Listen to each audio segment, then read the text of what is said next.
Alright, welcome to a new Let's Play to Need for Speed High Stakes. Now this is another PS1 game that I frequently put in my PS2. This was played almost as much as Driver 2 was. I'm a bigger fan of the first-gen Need for Speed games. I am not really huge into the Fast and Furious Need for Speed games.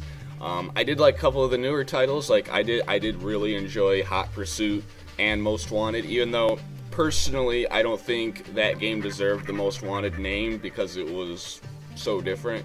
Because that's where Hot Pursuit did well, the 2010 reboot. It was a modern interpretation of what the old games were. That's the way I see it anyway. It fit perfectly. I felt like I was playing a sequel to Need for Speed Hot Pursuit 2. So, I guess we should start getting into this. It's a Worldwide Roadster. I did have the PC version of this, but it's incredibly difficult to get going. I tried it on Windows 7 a few years back, and it's doable, but there's a lot of hoops to jump through. It's way easier to play it emulated. Let's see. Yeah, I have to buy a car. There's upgrades, and whatnot.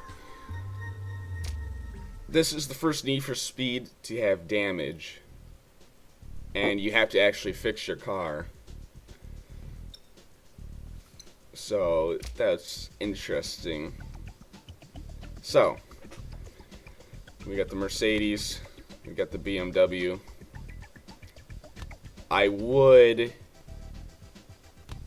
Yeah, they're both 20 grand each, and that's all I got. I would go and I would do the showcase or the showroom, but I'd like to keep this as short as possible because it's going to be long.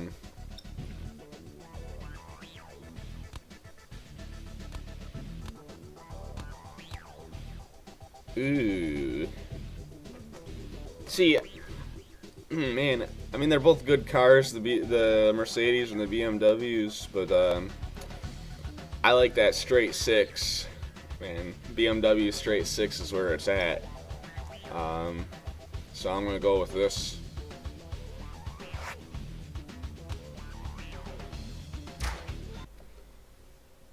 Well, you know, this might be a Let's Play series. Might be just something I come back to frequently. Because a Let's Play, or at least what I think of a Let's Play is it's a full playthrough. But this, it might not be a full playthrough just because I'll admit, a lot of racing games are just repetitive. I mean, it just depends how well this does in the first few episodes, and then I'll go from there. Trying to remember how to change view.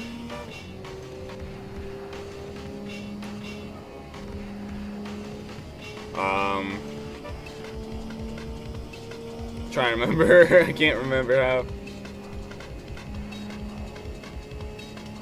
Yeah, there we go.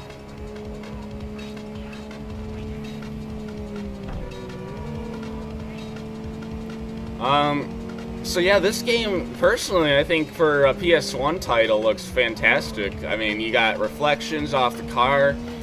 The interior of the car is fully modeled, even though there's no cockpit view. The PC version had a cockpit view, but not the PlayStation version. Car damage was definitely better in the PC version, of course. But, you know, I mean, we're talking 1999. It wasn't great, but it was there. It was new for a Need for Speed game. and depending how hard you hit something and how you hit it will determine exactly what gets broken. It affects cars' performance and handling. Not so much that if you hit every little thing that it's gonna make it a huge challenge for you to continue racing, but if you massively fuck up, you're screwed. So as long as you don't do that, you're good.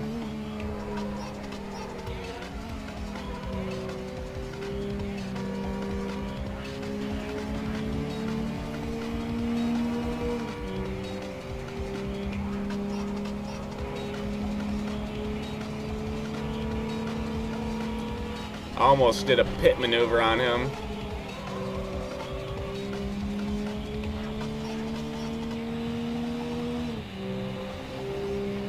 That would have been awesome.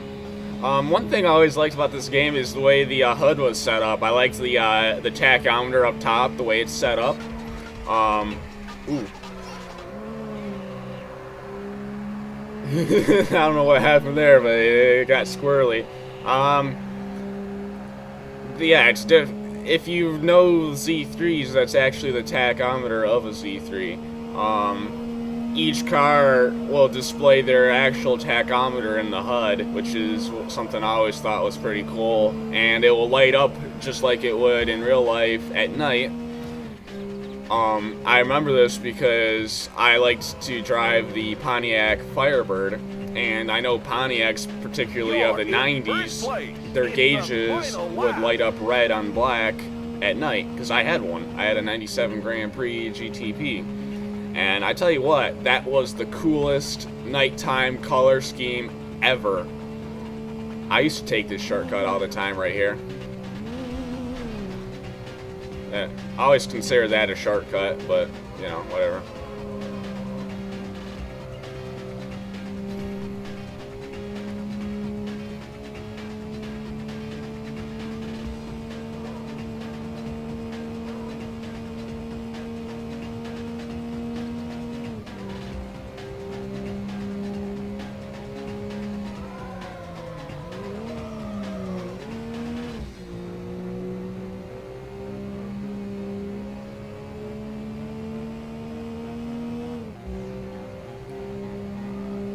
The rubber banding in this game isn't bad. I just, yesterday I was playing 4x4 Evolution, and dear lord, the rubber banding in that game was ridiculous. You'd be miles ahead of someone, and they'd catch up to you like that, and you'd have the faster vehicle too. You knew you had the faster vehicle, which is why you got out ahead of them in the first place, and they'd fucking shoot right by you like you're taking a shit. And then they'd get ahead, and then you'd catch up to them like they were taking a shit. So I was like, what the fuck? You know, this game I'm pretty sure has some rubber banding, but it's not bad. If anything, it's actually quite weak. If it does have rubber banding, I'm not entirely sure.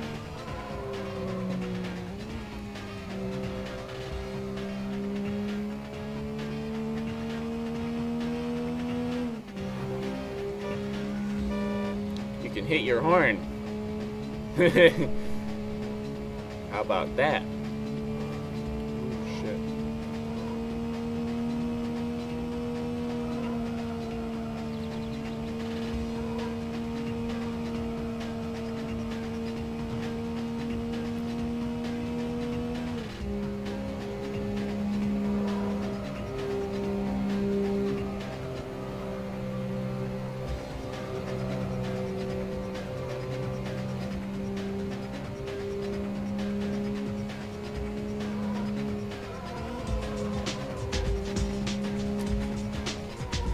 Your best lap. You won the race. Yeah.